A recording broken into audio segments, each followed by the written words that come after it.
Hey everyone, welcome to Be the Change. My name is Lily Mott, and today I'm going to be talking about how change comes when you seek out opportunities. My guest this week is Isabella Hanson, and she is the founder of an international poetry and art contest called I Matter. I got to talk with Isabella all about her work to combine social justice, art, and poetry. So, without further ado, let's get started with this episode featuring Isabella Hanson.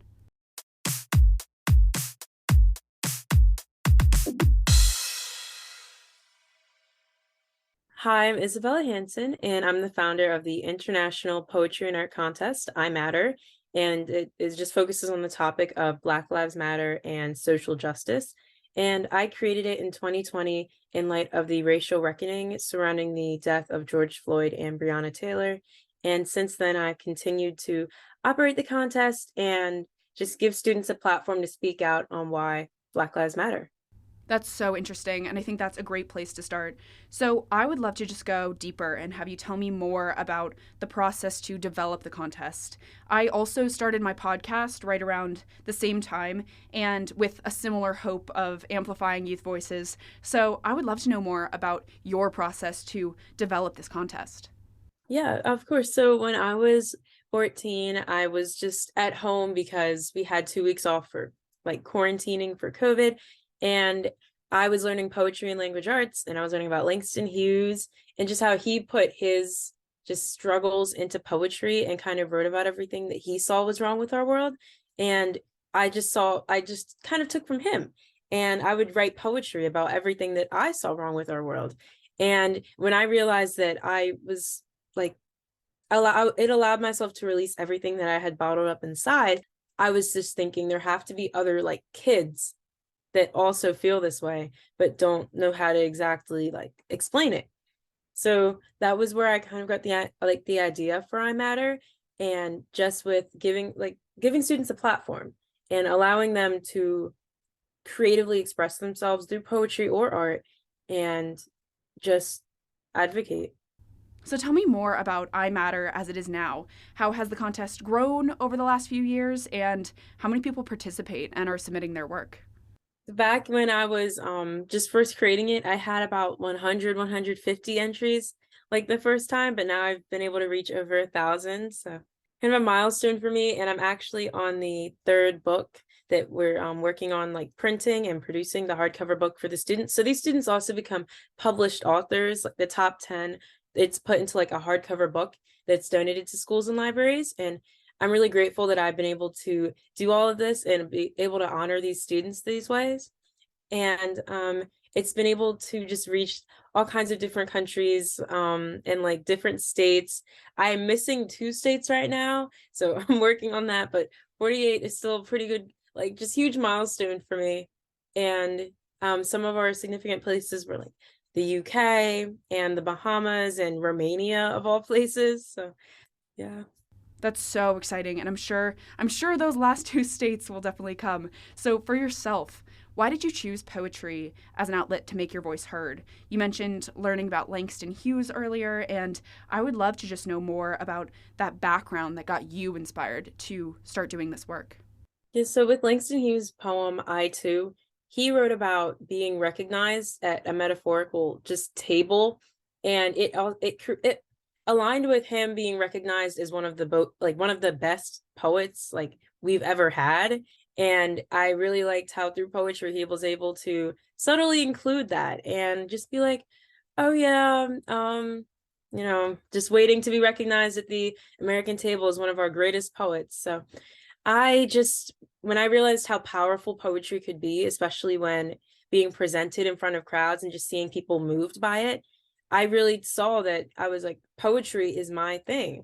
And when I wrote a poem for the book last year, and I received a lot of positive feedback from that, and I have just begun to love poetry even more.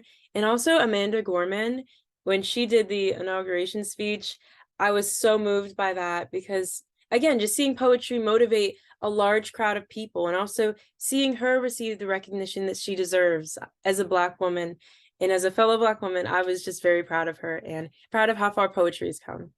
Yeah. Thank you for sharing that. So, as far as the actual contest itself, what are some of the issues or topics that people write about for the contest? With all these different submissions from around the country and even around the world, I'm sure there's a wide variety of topics and issues that people care about and they're writing about. Are there any submissions that have really stuck out to you? So the first year of the contest, the winning submission was a poem called Hey Google, and it basically called out Google for having racist search engines. So when you would look up, like the poem goes like, "Hey Google, can I see 3 images of Black teenagers?"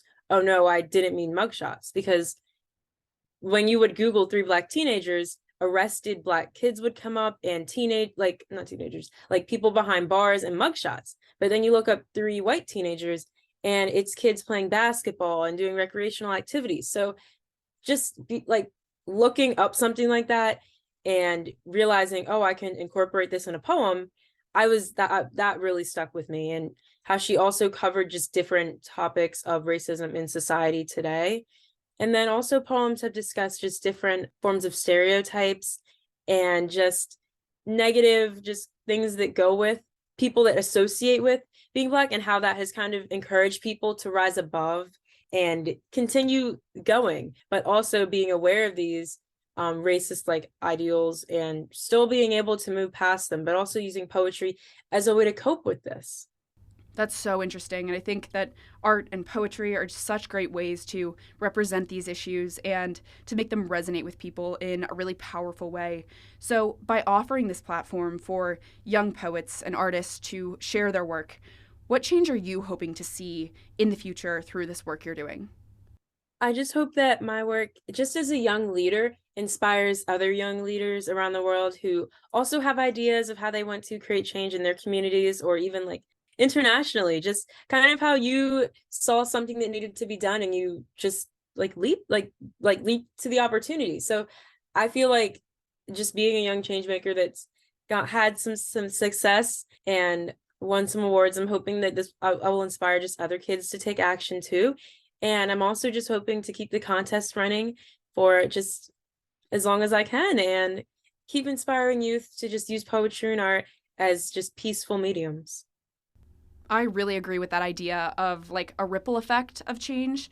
And I think the work you're doing can then inspire others to either join you or create their own project to make a difference. And I just think it's a great goal. And it's definitely one that I resonate with as well.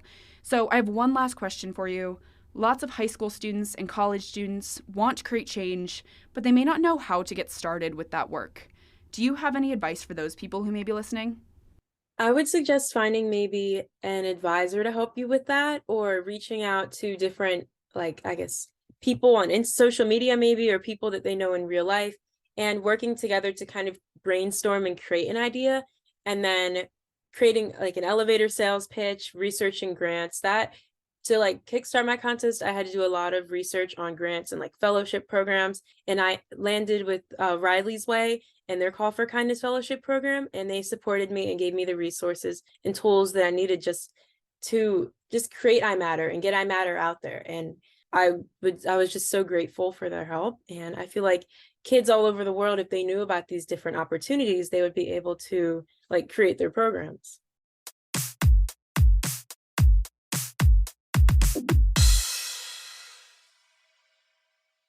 I was so inspired by this conversation with Isabella because I think she's really creating a ripple effect of change making through this work she's doing with I Matter. Isabella had an idea and found opportunities to create the contest, and since then, she's developed it to include student submissions from around the world. Isabella seized her opportunity to create I Matter and has now given so many students the opportunity to express themselves and share their thoughts through art and poetry. I think Isabella's work to develop and then include so many young artists and poets in the I Matter contest is a great example of how change comes when you seek out opportunities.